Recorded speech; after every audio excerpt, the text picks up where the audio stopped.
they were fine. It's like, damn it, I got to screen a little better. All right, we are live on Twitch. We're live on YouTube. We're live on both at the same time. Exactly. Technology's great. Here we go. Hello, everybody, and welcome to another edition of Magic Mike's, proudly sponsored by our Patreon supporters and CoolStuffInc.com, where you can find cool stuff in stock every single day.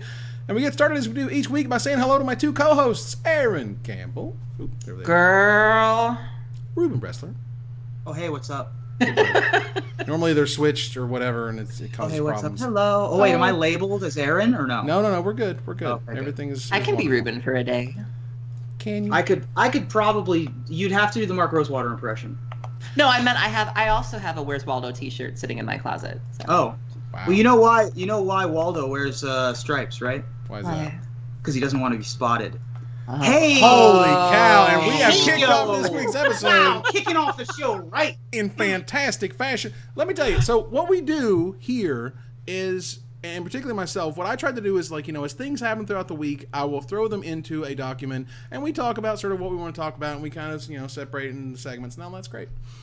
And we throw In the that middle out of doing all of this, a huge leak from Commander 2017, a product that's not going to be released until the end of this year, showed up. Yeah. Oh my god, and it is amazing.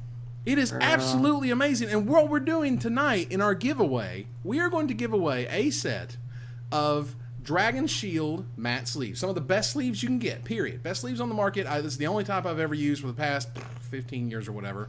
We're going to give away a set of black, red, and green Dragon Shield matte sleeves, and you're going to figure out why here just in a minute. So, I don't know the full story. I know that I'm sure that whoever this guy is who splattered his username on top of this, enjoy your suspension, bruh, because... Thanks for going down with the ship, because we really we appreciate that one. Yeah, they're going down heavy and hard. What basically happened was it's a dragon deck of some sort for Commander 2017. And it's got some new dragons in it. And it's got some 5-color dragons. And it's got one of the coolest, best dragons I've ever seen. Let's go ahead and get started with our first image. Now, again, it's splattered at turn 1 Thoughtseize, so Wizards knows exactly who to go sue. Just to clarify, though, it's not the modern podcast turn 1 Thoughtseize, because that's our friend Aaron, and he did not do this. I'm just differentiating. Fair enough. So Wizards certainly knows where to go because the person put their username all over it.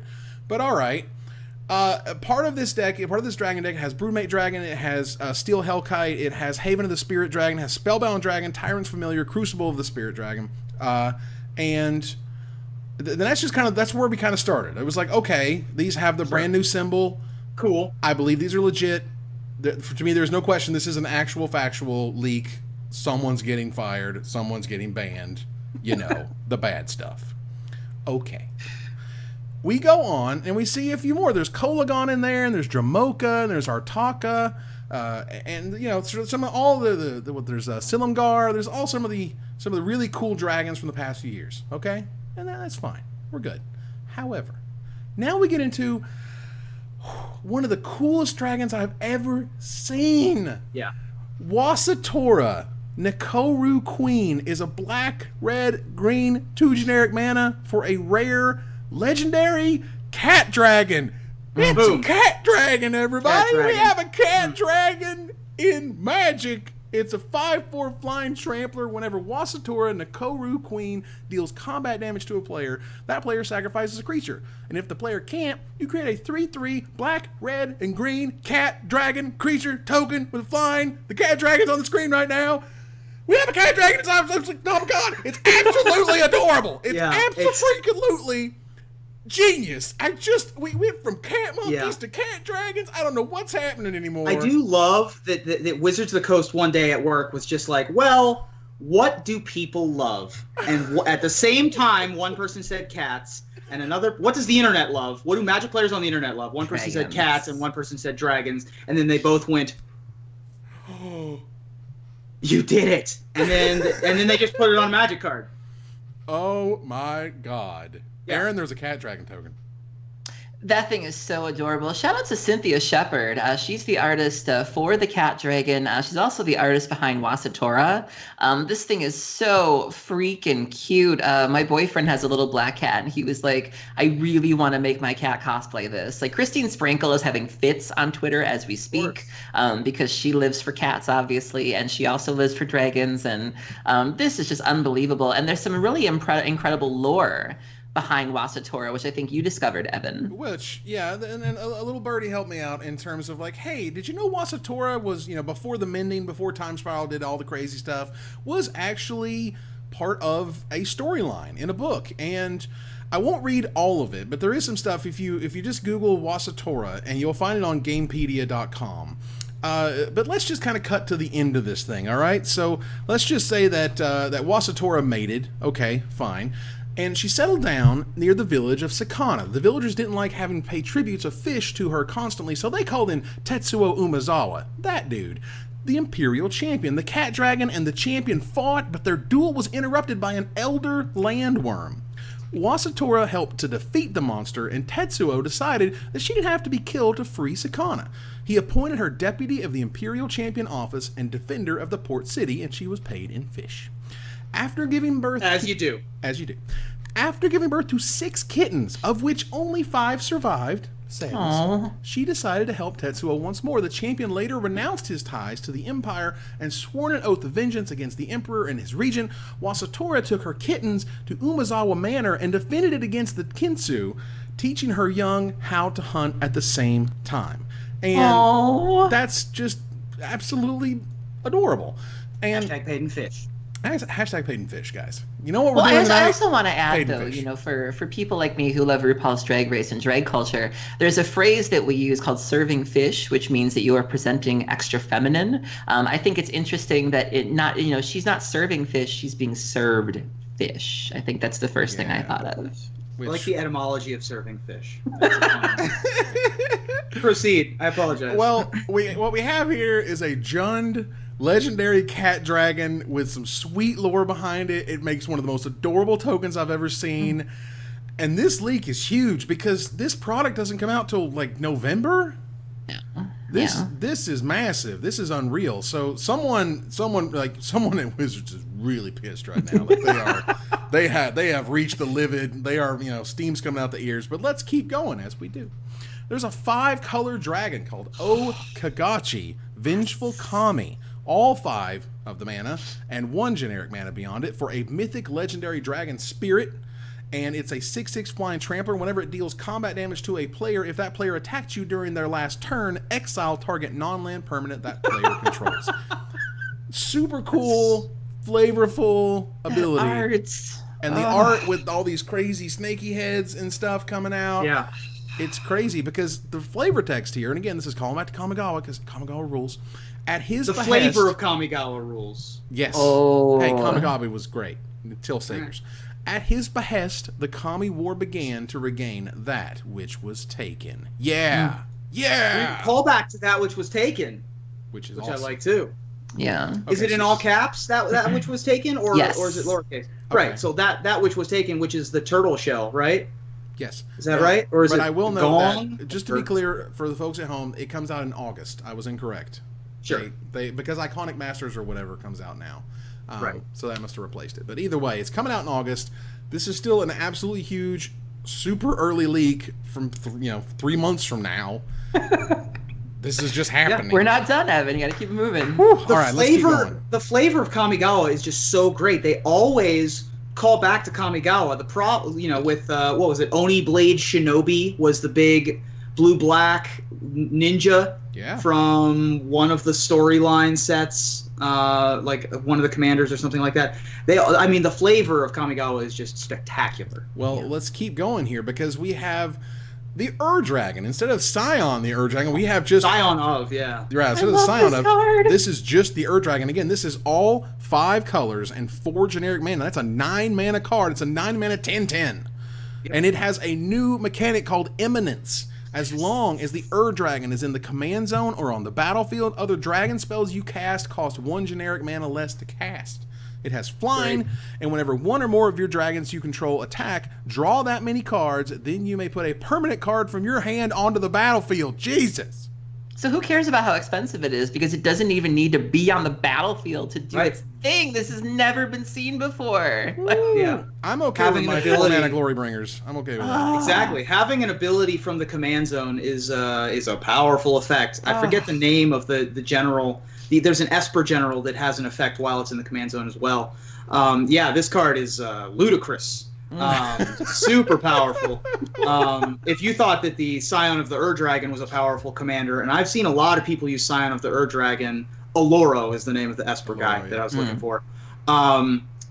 If you think that Scion of the Ur-Dragon was a powerful commander for your Elder Dragon Highlander Dragon deck, boy howdy, let me tell you, when the guy that he's announcing gets released, yeah, that's a powerful... That's some powerful magic, is what that is. And presenting what?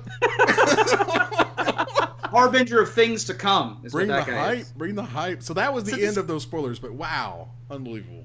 This card reminds me of, I used to play a game called Vampire the Masquerade. That's a reference like 5 of you will understand. But the Assamite antediluvian became Ur-Shulgi. That was the 4th generation. So there was Hakim and then there was Ur-Shulgi. And sort of a similar situation where like there was the one before it that was bad enough in its own right, but then Ur-Shulgi came out and was like completely unstoppable. And when I saw Ur-Dragon, I thought of Ur-Shulgi, and I was like, oh my God, this is taking me back. The prefix UR followed by a dash means the originator. It's the first. So when you say the human, it means the first human. Yeah. And I don't want to get too deep into what antediluvian and like all that random stuff means, but basically it is like, and presenting a bigger version of me, right? Which is pretty great. Big fan. And according to the chat, Scion is a child of, not a herald of. Okay. Oh, okay. Scion, yeah, that makes sense because there's like Eldrazi Scions and Scion's wild and all that. Scion, child, which certainly makes sense. But this card is incredible. And so, as I'm recalling here, the commander decks are all tribal, right? So this is the Dragon tribal deck, or a lot of it. And if this is, look at all the value and the sweet dragons in this deck. What's going to be in the other commander decks? Right. Like, the other thing I wanted to point out was, can we go back to the cat dragon token for just a second? First of all, oh my God, look at it. We can just leave that up for the rest of the show if you guys want to. I want to say a few things about this. One, I hope they didn't send an art description to Cynthia Shepard. I hope they just said, draw a cat dragon token. Draw a cat dragon token coming to get you. Do whatever. Yeah. And the second thing is, my first reaction to seeing the cat dragon was, for those comic book fans out there, Dex Star from the Red Lantern Corps. If anybody knows out there, is a comic book character from the Red Lantern Corps. And the thing that the Red Lanterns are all about is rage. And Dex Star is a kitty cat that was owned by a nice old lady.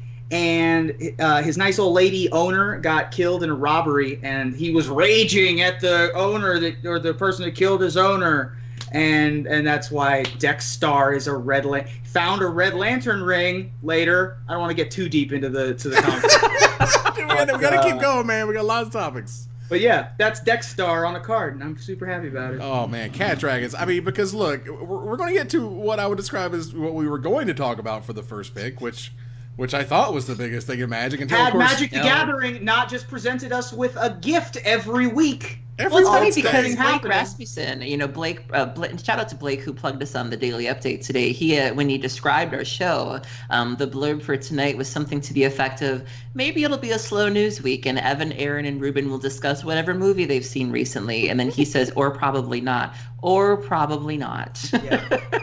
Definitely 100%. Wow. Because there's a lot of stuff that just happens on Wednesdays for us. And we're like, man, great. Thanks. That was great.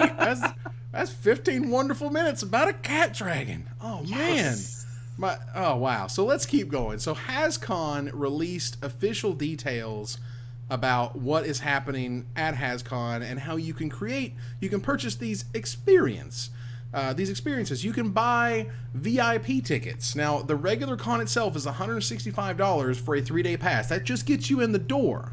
Now, apparently, Iconic Masters is going to be there in different sealed flights. I don't know if you can draft it.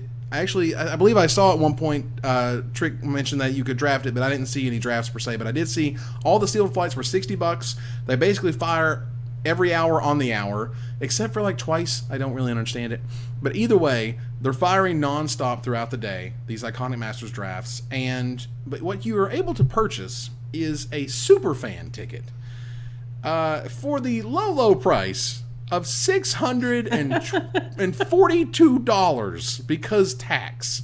Wait, hold on. So they say go ahead. Can we pay in fish? Unfortunately, the fish payment is not okay. Hashtag paid in fish. Hashtag paid in fish for sure. And because it's only $600, but you know those Rhode Island taxes come and get you.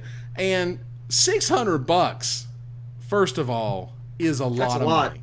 That's a lot of money for real. That's a seriously large amount of dollars to just kind of get in the show and do some of these things.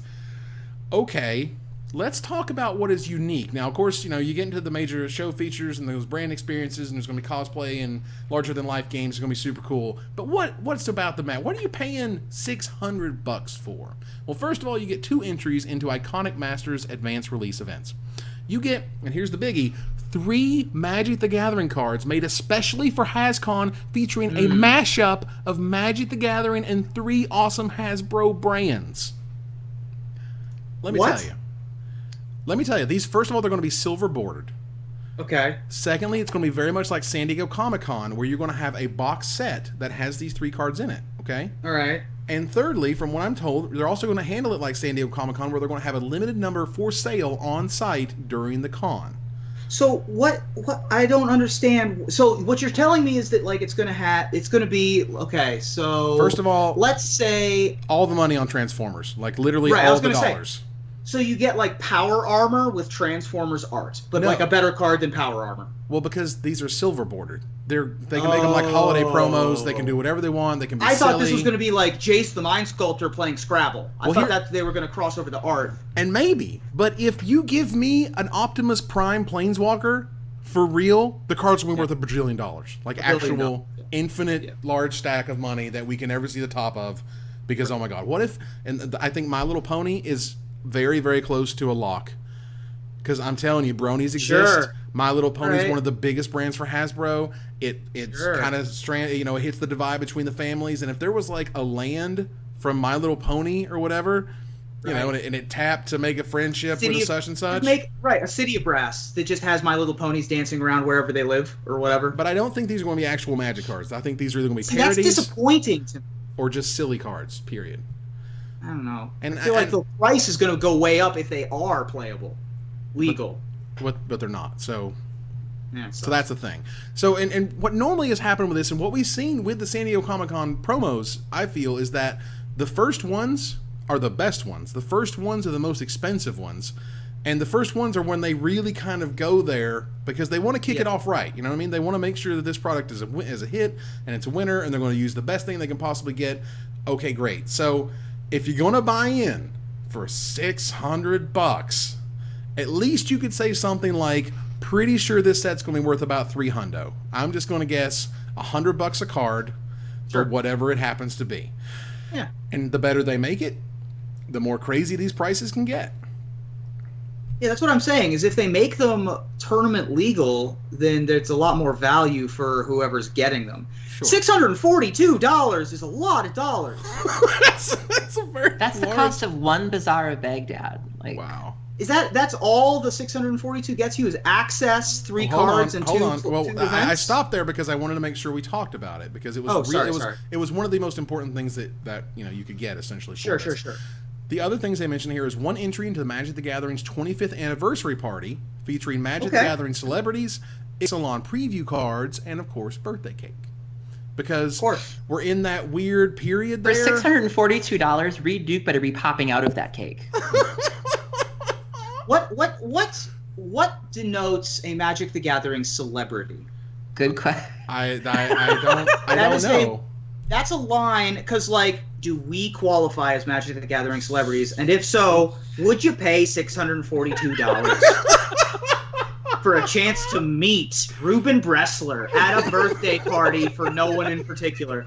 Like, It's cool. It's cool. The Magic the Gathering parties that have the preview cards, I've like the one that they had for Return to Ravnica was super slick, and like all that kind of stuff is cool. But like, I see why that one's listed fourth. That's a thing. Okay, so either way, we're gonna an Ixalan preview cards in the middle of it is because you're gonna have that weird like everyone's freaking out over Iconic Masters, but Ixalan's coming out soon, and then Iconic Masters comes out sort of way after that. And oh my God, it's Ixalan! We can pay in fish because it's Atlantis World. Yeah, totally. Well, look, you also get a goodie bag featuring 6 booster packs. They did not define, and I have not been told what those booster packs are of. Maybe they're of Iconic Masters, maybe they're of the recent set, I don't know.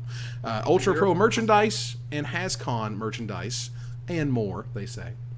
Entry into 1 VIP only autograph session with Mark Rosewater, Alexei Bricklot, and Tyler Jacobson and more. Access to the Dunkin' Donuts Center VIP lounge. Well, the Dunkin' Donuts Center is the big, like, it's the big rink convention that's center. right downtown. Yeah. Featuring comfy chairs, charging stations, light snacks, water, and more.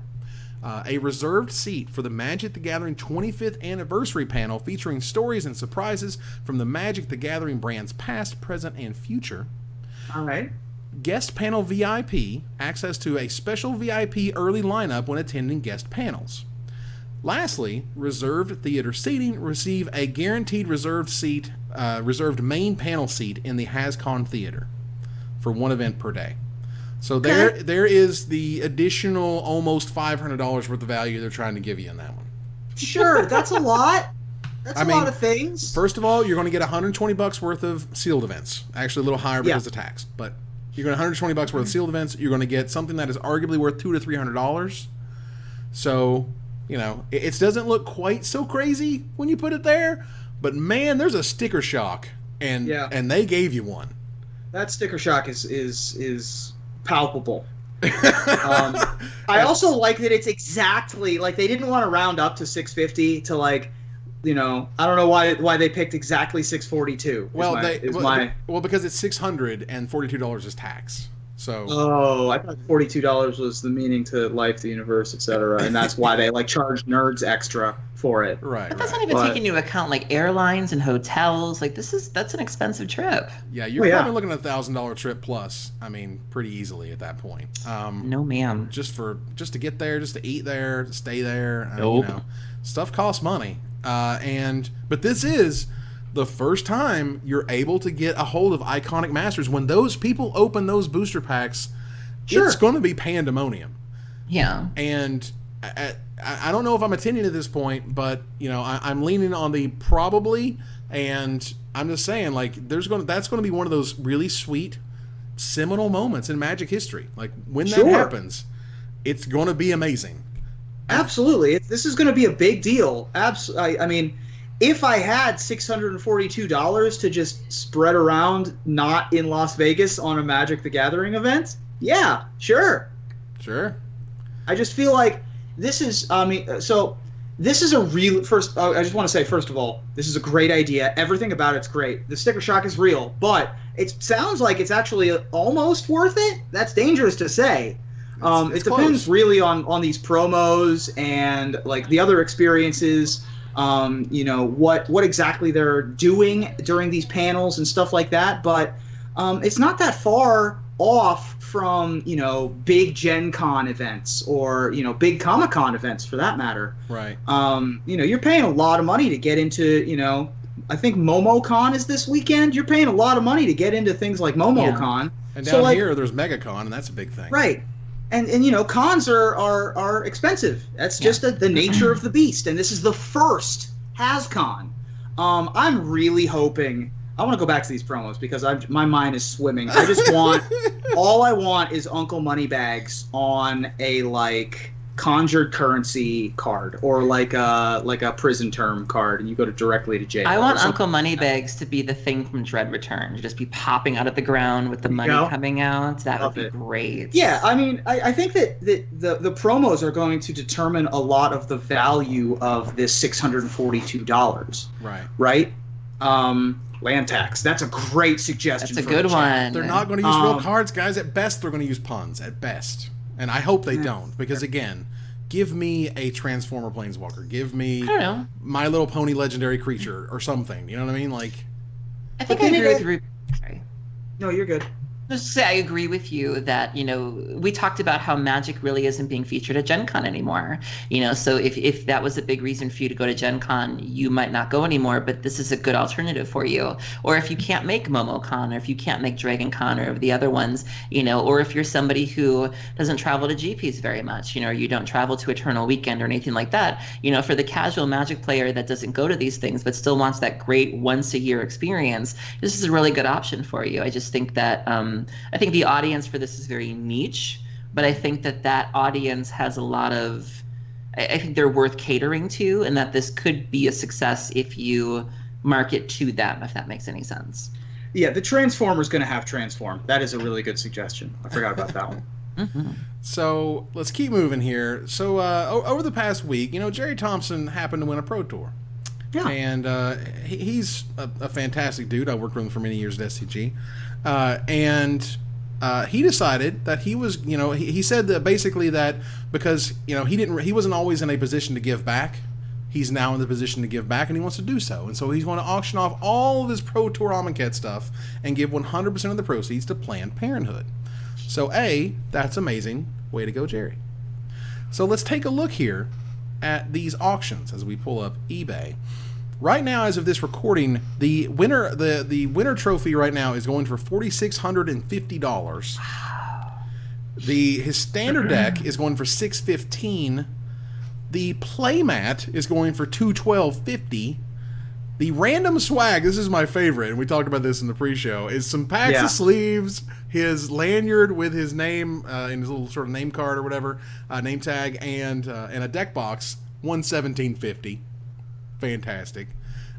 Pro Tour Amonkhet winner auctions, the draft deck number 1 for $212, his shirt for $81, his foil double-sided zombies for $150, his second draft deck for $255, and lastly the nickel bolus pin that he got for $202.50. And clearly these are not the going rates for these items. This is because it's an auction and it's charity, and we're gonna give them back, and it's going to be fantastic. And I'm really looking forward to the the moment where usually in these things there's a moment of here's the check, right? A picture of the check with the big money, and it's written out, and it's going to be fantastic. So just want to say kudos on that, and I think Jerry did an amazing thing here.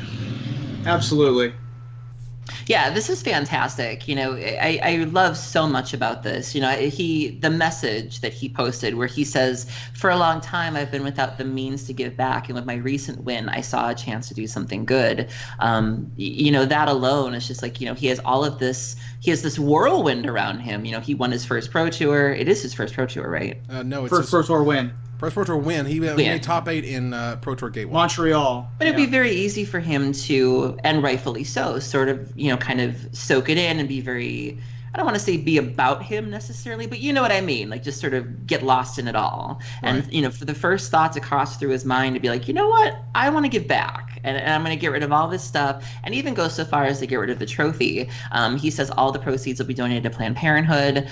Some have offered to return the trophy to me, and while that's a kind gesture, it's not necessary, as I will always have the memories from the tournament. I don't need a physical representation of that. And there's just so much to take away from this. And I also want to commend Jerry, because there were a couple people on Twitter who frankly were very crappy about this because of the choice of charity that he chose. And I love Planned Parenthood. I support Planned Parenthood. But I also appreciate that Jerry didn't take the bait. There was one guy who said something to the effect of if you donate to someplace not horrible, I will donate. And Jerry says, I'm not looking to debate with you. Sorry. So from top to bottom, he was just a complete class act about this. And I think this is fantastic. And we just need more of this. And I think this is great. Yeah, I mean, I've known Jerry forever. Since we were both very young. And when you're young, you do and say stupid things. People who've known Jerry for a long time, some of them still remember young Jerry or still remember young me.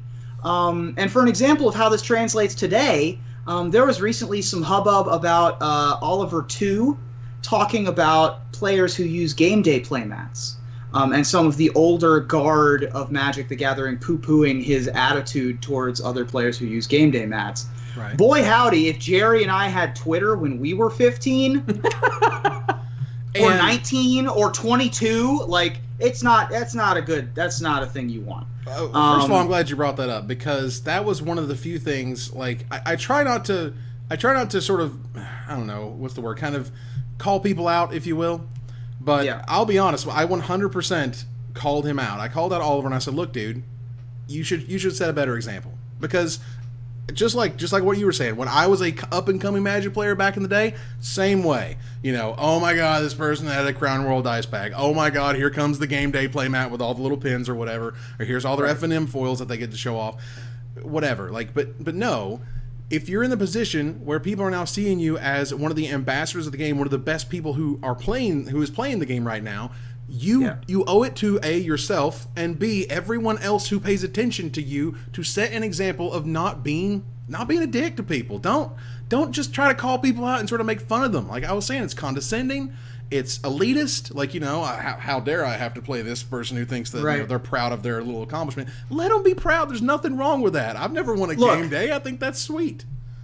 I mean, I can respect all that, but I was trying to connect it to, you know, Oliver may have a different opinion when he's 30. You know, he may think about his words differently. Sure. And so, and anyway, to bring it back to Gerry, I just thought that, you know, watching his winners interview, the first person he thanks is his girlfriend, Isabel, and then thanks Josh Cho, his longtime friend from way back in the day, and then his team. And he's just such a consummate professional, and to be able to do something like this and just maintain his cool, even not taking any bait, being in this kind of spotlight, having been in the spotlight for so long, I just am a huge fan of all of it. I just want to say, though, I want to say thank you to Oliver, too, because I gained like 10 followers from my burn on him the other day. So what was your burn? So he had tweeted the whole like nothing more intimidating than like facing somebody with a game day playmat, and I couldn't help myself. I had just gotten up. I was checking my phone. I probably shouldn't have sent it. I was prepared to delete the tweet, but I replied with nothing more intimidating than facing somebody who got DQ'd for bribery. Jeez. Yikes. And before I knew it, it blew up, and I started getting new followers, and I was like, oh no. So thank you. But I mean, look, I try not to do that, you know, sort of thing or whatever, but like, look, man, you know, this kid is in the spotlight, and he needs to realize that he has impact and he has an audience, and just come on, man, screw up a little bit. Most people as they grow up realize that they have a Twitter audience, and we'll leave it at that. Wow. All right, so let's keep moving here to gathering the townsfolk as we do. So our friend Seth, Mr. Saffron Olive himself, as usual, wrote a terrific article where he talks about Standard getting cheaper. The cost of Standard has done nothing but fall. Like, it's gotten cheaper and cheaper and cheaper. And he has a little chart here of the average cost of the top 10 decks from May 2014, May 2015, 16, and 17. And we're going from 366 to 300, from 388 to now 275. And so it really is a fantastic sort of thing, I think, for Standard, for that you're able to now buy more cards and things are cheaper. And I'm glad, and I think the way that he points out what happened, and I think we can all recognize this, which is the Masterpiece series. If you start putting these lottery tickets in the packs, people are going to want to open and buy more packs. When they open and buy more packs, more cards are in circulation, more cards are sold, more cards are bought. You know, all these cards just get, you know, sort of less and less valuable because there's more and more in the pool. And while we don't have a Standard absolutely full of Masterpieces yet, which Wizards should have, but they didn't, so whatever. They should have done for Shadows, but they didn't. So we have Shadows of Innistrad, which, you know, has no Masterpieces, but the rest of the sets in Standard do. And I think that's sort of causing a big impact, and people are now able to kind of get up and run in Standard quicker. And the question of, do you actually invest in some of these expensive decks, we'll talk about here in a little bit. But Ruben, is there a point where it gets cheap enough to where even you are like, you know what, Standard looks good? Oh, absolutely. I mean, we're there. 22 swamps? You kidding me? Sign me up. Doing this. If the Pro Tour winning deck has no non-basic lands. You remember like 2 months ago when the best deck I think he had 4 was Westphal Abbeys. Oh, I think he had 2 Westphal Abbeys. Okay. Or maybe 4. Whatever. Okay, 4 non-basics. Cool. 2 months ago, the best deck in Standard, 4-color Copycat, had like 8 uncommons, and the rest were rares or mythics, including all the lands. Yeah. So, and there was like a Tune with Aether, I think, was in the deck also. Mm-hmm.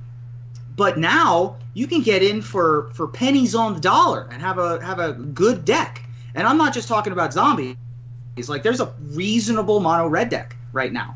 Thraben Inspector is still a card. Like, and it's not just limited to monocolor decks. If you don't want to play monocolored aggressive decks, then, there are still other options out there for you. Sure. I think that a lot of the changes from the ban list to make the metagame healthier means that there are more options of different kinds of decks available to you. It's not a monochromatic or duochromatic format where you just have 2 decks and then maybe a third deck, and then those are your options.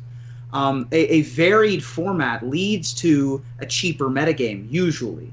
Add to that the fact that you don't have things like fetch lands or shock lands, where the power of those lands is so powerful that you're adding even more money to all of the mana bases in every deck. Like, you can't help but splash a card or splash a color. That really helps out with cost and playability a lot as well.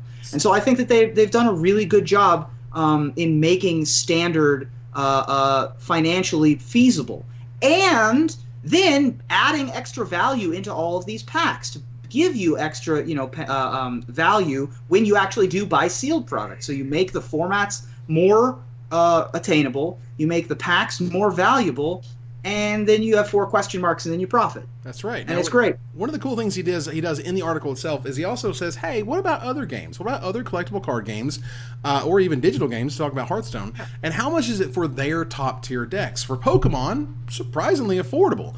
The average cost of the top 10 most played Pokemon decks is about $164, which to Magic player is nothing. That's, that's barely your 4 Gideons. Right. But the value of Magic comes from having 10 times the available events nearby. So right. And also, I mean, Pokemon also does that great thing where you're able to take your packs that you bought and able to get them digitally in their online client, which is great. Yu-Gi-Oh, because Yu-Gi-Oh is really weird. They have they sort of run like Legacy, where everything is legal from all time, and they have a ban list that they keep banning the crap out of everything that's good so they can make the new stuff the best stuff. It's really strange. But their sort of tier decks kind of come in around $478. So their stuff's not cheap, because their stuff comes from a million years ago, from the very beginning of the game. Now, Force of Will, for people who don't know Force of Will, it's I got some of it on the screen here. Incredibly sort of Japanese foreign game. It's sort of like Commander, where you have a commander and then you have a deck, and it even separates out the mana, so you have your lands in one deck and you have your spells in the other deck, so it gets rid of Mana Screw, one of those games. And basically, he said the best he could find was about $100 to $200, which is about standard. And even Hearthstone, he says here, the average price of the top 10 decks is $192. Yeah, it's really tough to translate Hearthstone, but you're right. It's almost $200 for a top tier deck. Right. Is the translation point. So ultimately, I will always champion anything that makes Standard more affordable, easier to get stuff. I mean, we've been in Standards where there's $600 decks, and it's awful. It's oftentimes for people just try to just get there, to attain that. I will say that it's possible that this article needs to be rewritten now that Standard's popular again, right? Because there was such a long period where Standard wasn't popular, players were turning away from the format, then there were a bunch of bans, leaving consumer confidence at a not an all-time low, but at a reasonably long-time low. Mm-hmm. And so that allowed singles prices to drop down so that the people who were actually staying on the Standard boat could buy in. The playable cards in the new decks that are popular, like Relentless Dead, were undervalued for so long that they hadn't reached their full potential. Relentless Dead's $23 now. I can't. I mean, it was like $5 like 2 months ago or whatever. Yep. And it's possible that it's just we're in a lull point. But you're right. At this exact point, Standard is cheaper than I can recall. It's very affordable, and that's certainly noteworthy. Let's keep moving here. Magic Online announced that they were going to have more Throwback Standard, the third Throwback Standard Gauntlet. I don't remember what the first one was, but the second one was the weird one where it was like, hope you get the broken stuff and hope you don't get the Wild Dogs deck. But this one has decks from the 2000s, basically headlined by Psychotog. Psychotog's the deck you want. Psychotog is crazy good. The deck is super sweet. For its day, it was just ridiculous. It also has Fires, Rebels, Squirrel Opposition, and Battle of Wits. Perfect. Battle of Wits. And apparently, and I like how the paragraph for it begins with "Yes, seriously." Yes, seriously. William Jensen made top 8 of GP Milwaukee with a 244 card deck and swears to this day that it was a good deck choice and not a gimmick. So hope you draw well with that one. Beyond Mono Black Control, Mirari's Wake, Goblin Bidding, which sounds like super fun. Goblin Bidding was powerful, man. Boy. Madness and Slide. I would love to play Slide. I never got to play Slide. I always sounded like one of the coolest decks that she's going to get a chance to run with. So, Aaron, you going to run any standard gauntlets? You feeling any of those decks? any of that? Nothing? Mono Black? Hey, Mono Black Control's Mono Black Control. And also Bidding. Bidding brings things back from the graveyard. I think that you might like Goblin Bidding. I think Goblin Bidding sounds very Campbellish. Campbell-like. It's possible. I did take a look at some of these. I think the one you're talking about had Corrupt in it too, yeah? Yeah. I will get out of bed for Corrupt. Mind Sludge. We got some good ones in Mind here. Sludge, man. Wow. That card will destroy people's worlds. Yeah, oh, my God. So, I'm most excited for Wake, personally. Wake was my standard deck du jour when I was, 14. I just loved, all of the... Now, the thing about Wake was that this was previous to the exile / removed from games / you can't cycle things. Mm-hmm. You can't endlessly cast Elephant Ambush, then flashback Elephant Ambush, then re-wish for Elephant Ambush, and then just infinite 3/3s over the course of the game. Okay. So I don't know how good this deck is going to be now that you can't exile and like recopy and make a whole bunch of stuff like that. Technically, this one's win condition is Hunting Pack, which is I always found to be a harder win condition to figure out. But Wake is near and dear to my heart, I gotta say. Fantastic. So you guys wanted to talk a little bit about what the StarCityGames.com Invitational details were announced. Ruben, or Aaron, would you rather kind of walk us through what's going on? You want me to set it up and you hit it off the tee, or you want to set it up for you, Ruben? All right. Gotcha. So Star City Games just announced the details for their 2017 Season 1 Invitational. And this is fantastic. They are doing things that I haven't seen really done before. So the Invitational is going to be happening in Roanoke, which is sort of the home turf for Star City Games.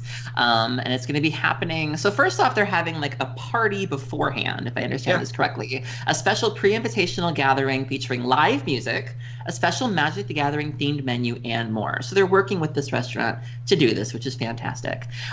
They're also going to have artists there like Rob Alexander, R.K. Post, Christopher Muller, Tom Baxa, Ken Meyer Jr., Victor Adame Minguez is coming all the way from Mexico to be at this thing. Cosplayer Vanessa Martin's going to be there. Some of the other benefits or perks: commemorative invitational t-shirts and hoodies printed on demand while you wait. Yep. Now, we've seen a lot of the Star City folks have these hoodies before. Todd Anderson probably wears his. Kevin Jones has one. I'm wondering if they're going to be at that level of quality, because those are fantastic. Who wouldn't want one of those? They also say they're going to have massage chairs staffed by a team of licensed massage therapists. This is something we've seen Haruya use at their GPs and seem to be a really big hit. On-site arcade featuring 8 to 10 full-size arcade machines, all free to play. Who doesn't love arcade games? Come on, Cruisin' USA, yes. Free mobile device charging stations, and much, much more. They're very clear about the fact that you can thank the CW Network, Fast Signs, Wireless Zone, Ultimate Guard. Come on, sponsorships. How many times have we given Wizards crap for, why don't you have Red Bull? Why don't you have Nike? Why don't you have something? Star City Games has sponsors. This is fantastic. I wish I qualified for this one. My invite to the Invitationals expired in December. This is dope. And then there's an open on Saturday, of course. This looks like it's going to be a really, really good time. Props to them for this. Yeah, absolutely. And not just the national sponsors, but I did want to. Aaron, please. Season 1 Invitational presented by Star City Games and Big Lick Entertainment, one of Virginia's premier festival and concert organizers. If you happened to miss the Big Lick Entertainment, and also the FBS Cafe and Spirits, like the fact that they're working together with sponsors like we've wanted forever, since before this show started. We've been harping on this forever, and Star City Games is actually doing it. And being able to work together with these sponsors allows them to give them unique things like these arcades and the massage therapists and things like that, and bring in artists that they might not otherwise have been able to, like Victor Adame. this is just looks like a spectacular event. And we were poo-pooing Star City Games for a little while because of some of the things that they'd taken away. And it seems like they've heard that feedback and then reshuffled the effort and funds to be able to provide something different. See if people like this kind of stuff. And sure, give it a shot. I love it. I'm still sad that some of the things that they've taken away no longer exist. However, this looks like all just great stuff that they're offering. I wish that they'd used a better screenshot here or headshot for Vanessa Martin, who's a cosplayer, maybe the, I don't know, top 5 Magic cosplayers in the world right now, but they're just sort of showing her in her Nahiri makeup, but with her normal glasses on. Yeah. And I would have preferred if they'd shown her as Nahiri or her Stoneforge Mystic or one of the other cosplays that she does. Her Hazaret was brilliant. She recently did a Hazaret and it was fantastic. She does what was the green-white legend from Return to Ravnica? It's not Eladamri, but it was like that. I think she played that character, like the elf priestess. Amara Tantris? Amara Tantris, that's the one. I think she did that. Or one of the, Eternal Witness or something like that. But yeah, it looks great. It's in a awkward time for me personally, June 30th through July 2nd, because that'll be dead center World Series of Poker time, and I will be busy. But yeah, this looks like a great event. Sweet. So we're gonna keep going here. I'm gonna bounce over what we had to talk about next, because I just would rather, if we're going to talk about something, we talk about it later. However, going infinite was something that I really teased tonight on Twitter, where I said, I think we might have a solution for Standard, okay? Now, earlier you mentioned that Standard was popular. I don't know if we can say that 100%. I don't know. We don't have the data. But what we have here is kind of history is starting to repeat itself. There's a problem. People don't like it. There's something that has to be the best, but they're not happy with what the best is. And there was an article written on TCG Player today by Seth Manfield saying, Standard, we have a problem again. And he talks a little bit about the big cards in Standard, the gameplay, the power level, how this sort of what I would describe as the play patterns that we see over and over again. The fact that at the GPs, Team Marvel was playing mirror matches for the final decks. Do we ban cards? Is that really reasonable? Is that what we want to do? Everyone who went and then bought all the Marvel stuff is now just going to get that deck taken away from them as well. Right. Preparing for the next rotation, more all-purpose answers and whatnot. And there's still other viable decks, but they're all tier 2. But in the comments.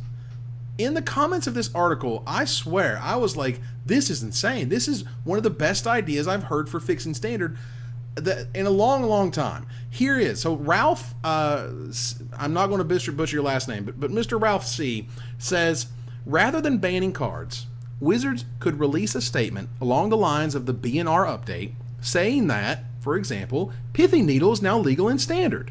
I think that this approach would be better received by the player community than banning cards. And you're 1000% right. This is insanely great. This is a fantastic idea.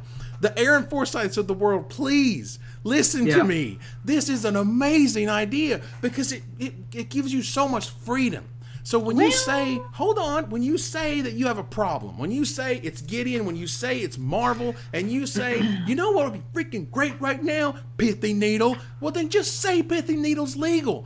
Give yourself like a window and say any card in the past 3 years or something that you could bring back, and say it's legal. Not anything that's going to be insane. Like you're not going to bring back mythics or whatever. Mythics aren't answers. Answers are usually cards that are uncommon or even just rare, and they've often been printed many times, and they will solve your problems.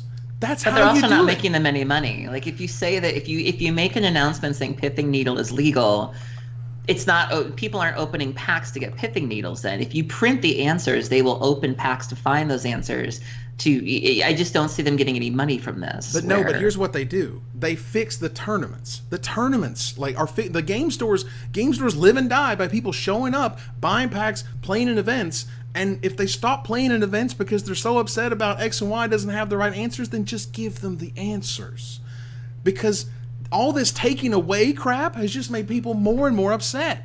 Oh, yeah, the confidence is shot. And if they keep doing this, you know, what are you going to solve, man? There's going to be, well, I don't like this, and the variance of that, and this is a pain in the butt, and if they just done this, or if they just given us that, well, then just do it, because we have 25 years of Magic cards, and just pick something that's reasonable, pick something that you can tell, you know, you talk to the pros about, and say, you know what is the card that we could make legal in Standard that would help offset this the most?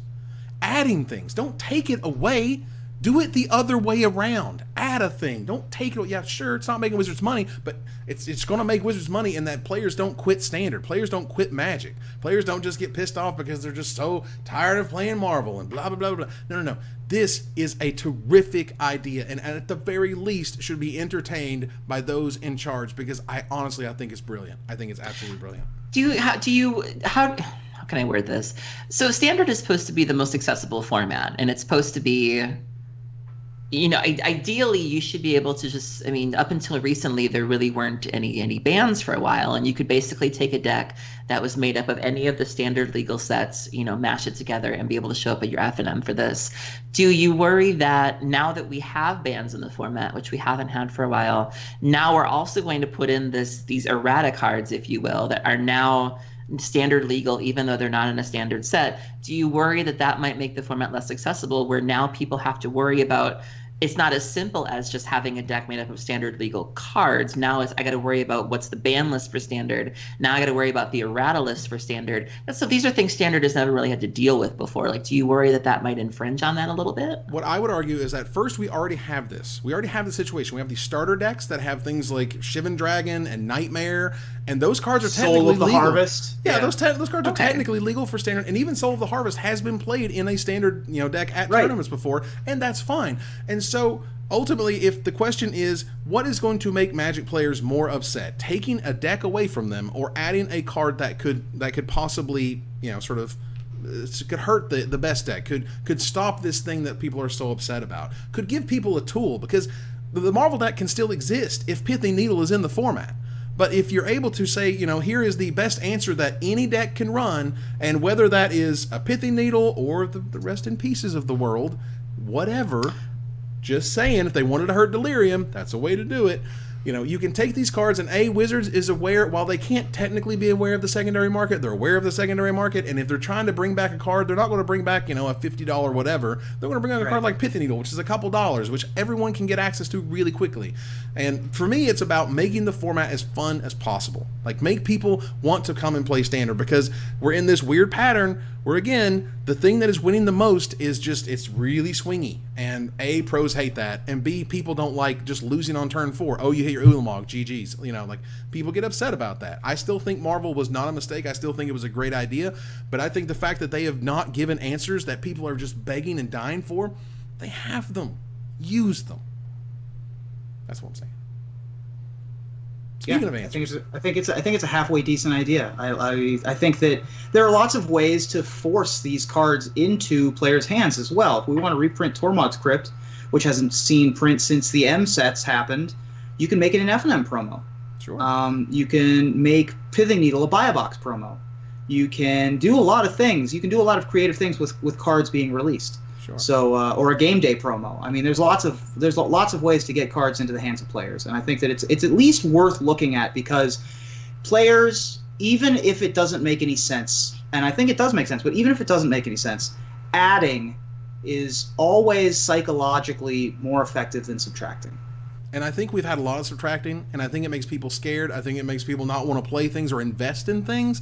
Like, it's awesome that Standard's cheaper, because people are going like, well, if they ban this deck, at least I'm only out like a couple $100 instead of like 500, you know. Yeah. And you know, again, I feel like Wizards is in a very difficult position. They don't have all these advantages that digital card games have, and if they're trying to fix things, then they just don't have the tools to get things out quickly. They absolutely do, and it's called every other Magic card you've ever made.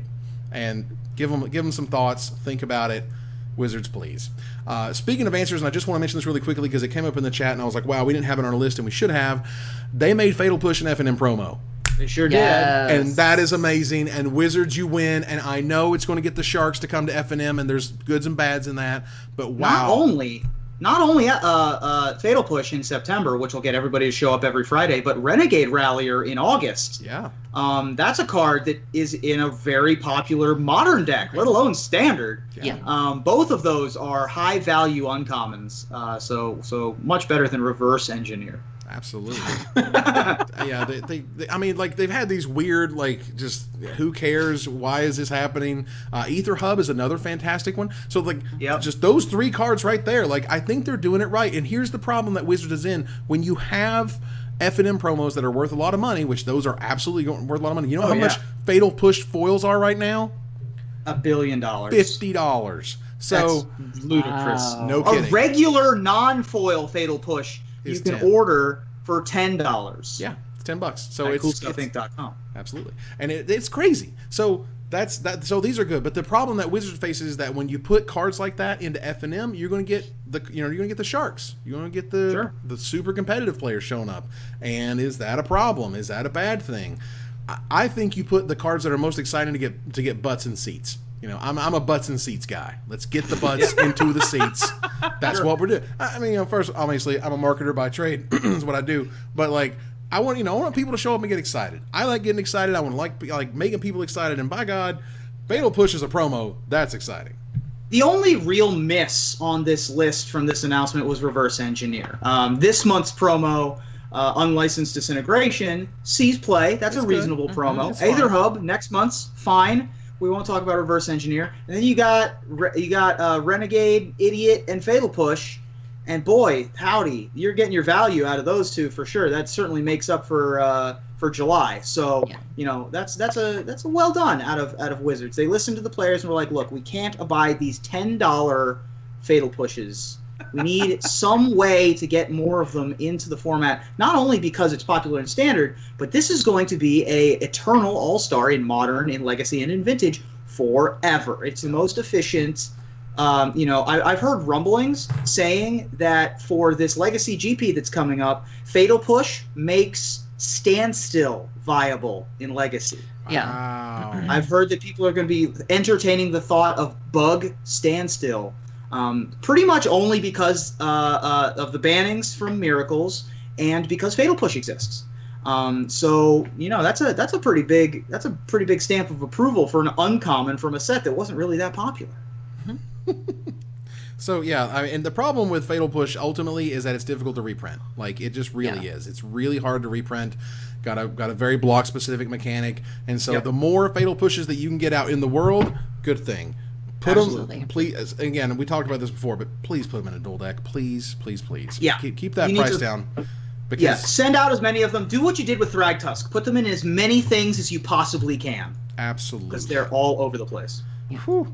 All right, so let's keep going here just a little bit. One of the tweets this week from Saffron Olive, which I thought was really interesting, which was, what if the Pro Tour winner, you know, instead of a trophy, he says, what about letting the PT winner design a card for an upcoming set, invitational style?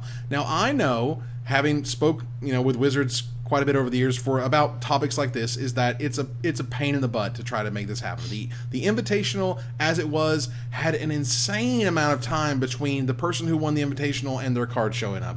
There's a problem with people's likenesses on cards, because as an art director, you have to make sure you have to get a person who can actually do faces, and it still looks like the person, and okay, whatever. And so, you know, what I ultimately sort of said was, like, look, having the Pro Tour winners on cards is cool. That's a thing. It's a thing that your mama can understand. You can be like, well, you know, what? So they won the biggest prize, right? And you're like, yeah, they get to be on a card. And they're like, oh, it's a card game. They get to be on a card. All that makes sense to the layman, which is great. And another way to do it, and that you don't have to get an artist, or you can get an artist and it takes some time, is that what I mentioned was, make it like the San Diego Comic-Con stuff. You can make them promos. You make 5 of them. You have the 4 PT winners and the world champion. That's good. And those people get to be in a special set. It's released every year. They get to be put on a card. I mean, let them be on their favorite card, or one of the cards from the deck that they won the event with, or something like that. You know what I mean? And it doesn't have to be, you know, A, the exact type of artwork that are on Magic cards. They could have this special foiling or whatever. B, it still fulfills the, oh my God, I won the Pro Tour and I have something really cool to show my family so they can understand it. I can explain it to them. It's going to be really sweet every year to see that reveal of what, you know, those people's cards are going to be. I think that's a way to make winning the Pro Tour even more interesting. That doesn't sort of shackle R&D with the someone trying to design Magic cards who doesn't design Magic cards, and the art department who has problems getting things out in time. That to me would be a really cool idea. Yeah. Furthermore, you can put, since Wizards of the Coast owns the rights to printing tokens and Magic cards, you can do like what SCG used to do with the player tokens, and then just put them in packs. Mm-hmm. Yeah. Stuff like that. You can make, if a player specifically is known for one thing or another. For example, making a zombie token that has Gerry's face would be a great marketing move. You don't have to say it anywhere. You just put them in packs so that somebody who doesn't watch the Pro Tour is going to be like, that looks like a human being, a real human person that turned into a zombie. And then people who've watched the Pro Tour are like, hey, that's Gerry. I can have him sign my zombie tokens, et cetera, et cetera. Well, things like that. I love there was an idea from chat, and I love this is great because people just, good ideas on top of good ideas. Someone mentioned you put the set of 5 in the holiday gift box. So make them all tokens, put them all in the holiday gift box where your grandma's going to buy it, and they're going to see it, and who is this person? And, maybe it has like a nice foil stamp. I wonder Gerry. what the Pro Tour is. Yeah. Yeah, the foil stamp, Pro Tour, Amonkhet, blah, blah, date to X to Y, Gerry's there, it's a 2-2, whatever. These are things that you could do to make that more special, and I hate the trophy so much. And if we could just give them something that's not that trophy with the weird sort of thing, the bubble gummy, it's just ridiculous. I like the trophy. You know what? If it didn't have that orange thing around the Planeswalker We've symbol, had I think multiple. We've had multiple red zones on this episode. multiples. You know Let what? it go, Evan. That is a well. That's a well that I will continue to return to. Okay. All right. Well, keep going. I'll you're keep wrong, going. and I hate you. It's what it is. So we're gonna move on here to a little bit of splash damage, where we talk something that's not exactly magic, but it's still kind of magic. Force of Will recently announced a new set, and they announced a new booster set, and they're doing something a little bit different this time, and I'm going to bring it up on the screen as soon as I can find it. Clearly I didn't make the link because I'm great at this. Regardless, Force of Will announced that there's a new booster set. Okay, great. But here's the cool part about it. They, too, put, basic lands, or what we would consider basic lands, into each pack. Well, for this one, they said, you know what? We want you to draft this set. We want to make drafting easier. We're just going to give you all the booster packs in the box, along with a little pack of 30 cards that are land cards, essentially, for the game. And not only that, the way that Force of Will is played, you basically have a commander, you have a mana deck, and you have a spell deck. And so they're going to also include 5 sort of the basic, easy to use, easy to understand, commander guys. They call them J-rulers in the game. They're going to put 5 of those alongside the 30 lands. So you have the basic lands there ready to go. You have 5 of and they're one of each 5 colors, of course, because they're just a big Magic ripoff. And so you have the 5 commander guys you use. You have the lands you can use, and not only this, they kept going. That the booster boxes are designed for easy card storage. Now tell me, for people who are at home who bought a box of Magic cards, how annoying is it that you can't put the stupid cards back in the box without having the weird gaps in places? They have to be sideways and left and right and up, and it's freaking annoying. It's ridiculous. Yeah. The fact that every single Magic the Gathering player has just a misshapen pile of old Magic the Gathering boxes that has crap old commons in it, just in a corner of one of their closets, and those aren't kept in, like, the boxes themselves are garbage. Like, the fact that you literally just what do I do with this now? Everyone who opens a booster box just has this moment where they're like, well, I have this thing and I probably should do something with it, but I don't want it and no one wants it. Is there a 10-year-old who needs a box to keep things in? Like, everyone has that moment. That is one of the biggest design fails that hasn't been updated ever. And so that's a pretty innovative thing that they've done for Force of Will, so that's a pretty good idea. That was sweet. They did some different stuff with Conspiracy and the way Conspiracy's kind of laid out, and it feels like they almost wanted to make the Modern Masters boxes just the most awkward and ugly. Those are literal unusable. Like, at least the boxes of booster packs are boxes, actual rectangles. Instead of that, for your Modern Masters trapezoid, you just have like what do you do with that? Like, it looks like a thing that you would like keep your electric toothbrush in your bathroom, except for that it's made of paper, so if you kept it in your bathroom it would disintegrate immediately. actual worse than the worst, which was already the booster boxes. The booster boxes, again, just the weird little flappy, they get real kind of ratty, and they don't really close very well. And and the fact that they're meant to be designed so they have the interesting engineering, like you fold it up, but when you just open it as a booster box, it's got little tiny flappies, and then when you like accidentally rip one of the flappies, now you've got a flappy attached to this box. It's just a horrific idea. It's just one of those things. It's one of those things where you go like, wow, could we just like... It's such a good idea. It feels obvious. They haven't released pictures yet. They haven't released pictures yet. They just announced that this is what's happening. And it's one of those ideas that when you hear, you go, wow, why can't we do this? Why haven't we done this? And why is it taking 25 years for us to talk about the way the booster boxes look? Because they look the same as from 1994. Yeah, the only thing that I can't get over in this announcement, now I don't play Force of Will, so I don't know what this means, but I just saw the word J-Ruler and I couldn't get past it. So I don't know what that means. Like basic magic stones, I can understand that that's probably their mana system. That's but their mana system. A J ruler, like I feel like is going on tour with Ashanti. For those of you who were alive in the early 2000s. Wow. Yeah, that you're welcome for that reference from 1996. Wow. But yeah, foolish, Ruben. I apologize. I can only apologize at this point. All right. Well, because Ashanti's song was called. I got you. There you go. You're welcome. Yeah. So that callback was Fire Festival. Force of Will, for what it's worth, has some really interesting cards and ideas in it. Most of them are just literal rip-offs of Magic cards. The formula that you use is that all of their stuff, the power and toughness, you divide by 100 and then you cut it in half, and that's the Magic stats. And you'd be surprised by how every creature that's on the mana curve hits that. That lets them do some interesting things, though. Like when I played Kaijudo, they had like a 500 like white weenie creature. Right, and they have the same amount of sort of leeway where you'll see a mana elf that's technically, in Magic terms, 1.5 power, because for them it's 300 power. So that's really interesting. But I would note that we need to give away 3 sets of Dragon Shields. Oh yes, to the same person. To the same person, because you know what? Those kitty cats, they all belong to you, and you have enough sleeves now to get all the cat dragon tokens and sleeve them all. Mr. Irregular Panda at Lorien, Luarien on Twitter, has won a free set of 3. Well done.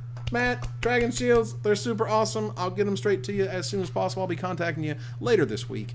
So congratulations to him. Thanks for everybody who entered. We had 591 entries, so that's fun. Nice. Wow. Yeah. So as we wind down here, I'm of the opinion that we don't talk about what we had previously discussed, because I just don't really want to go there right now. Yeah, agreed. But otherwise, I think it's time to turn the corner. I think it's time to turn the corner. Yeah. To the finisher. So, as I pull it up here, because for some reason it went away. All right. So, bronze level Canadian Magic Pro Daniel Fournier, is that right? Yep. Cut out a little slice of Magic history for himself last weekend as GP Montreal, when after activating Aetherworks Marvel, he pulled out a fidget spinner and spun the fidget Marvel for all of Twitch to see. Now, I'm no stranger to using using Pogs as fading counters, or Furbies keeping track of life totals. Furby, what's my life total? 22. So what's the next fad that's going to make an appearance on the Magic stage, Aaron? Well, as a millennial, I plan on saving up the literal tens of dollars I make, not to invest in a future mortgage, but instead as my extravagant bourgeois. That's not how you spell bourgeois. Is that bourgeois? Just keep moving. Just keep it moving. But instead as my extravagant bourgeois +1/+1 avocado toastkins. Toastkins! Avocado toastkins! What? Woo! Ruben? Look, I didn't run it through spell check, all right? I didn't run your joke through spell check. Well, now that romp hymns, which is an etymological portmanteau, which means rompers for him, see what they did, are going to be the hot new trend for the summer of 2017, I'm excited to get one for myself so that my guns match my modern deck. mono white aggro. Right? Yeah, Boom. so aggressive. Romp him Yeah, Look what's wrestler. going on there. That's Hashtag pretty romp incredible. him wrestler is exactly right. Hashtag A rompkin. fish. Hashtag romp him wrestler. Hashtag what? Hashtag J ruler. Okay. Hashtag paid in fish. All right. Well, let me tell you, my ladies out there will know that LuLaRoe parties are all the rage these days. Am I right, ladies? Up top. Yeah. That's right, up top. They're basically like Tupperware parties except for leggings and not for Tupperware because it's not 1984. But thanks to knowing how successful Perfect Fit sleeves have been for Magic, I'm excited to announce my line of Perfect Fit leggings for Magic players to wear between their legs and their normal leggings called Leggin' Shields. Nice. We'll be giving away 3 sets of Leggin' Shields next week. Red, blue, red, green, and black. I would 100% wear Leggin' Shields. So that ends another episode of Magic Mics. Thanks for joining us here to discuss all things Magic. Thank you, Aaron. Thanks for having me. Thanks, Ruben. That's romp him. Romp him. How do you pronounce that? Rube him? Romp him wrestler. Romp him wrestler. Ladies and gentlemen. Oh my God. Well, we turn our corner to our final slide. I want to thank our sponsor, CoolStuffInc.com, my co-hosts Aaron Campbell and Ruben Bressler, you guys for watching, and hope you support us at patreon.com/magicmics. Visit our website at magicmicspodcast.com that exists thanks to our Patreon supporters, or follow, like, tweet, favorite, share, subscribe to all the social things that tell people that we exist. Catch us online at twitch.tv/magicmics, on Twitter at magicmicscast, on Reddit at reddit.com/r/magicmics, and on Facebook at facebook.com/magicmics. Talk to us privately at magicmicspodcast@gmail.com. Follow the audio-only podcast at magicmicspodcast.libsyn.com, or find us on iTunes, or join us here next week. Same time, same place, for another episode of Magic Mics. Good night, everybody. Paid in fish. Hashtag paid in fish.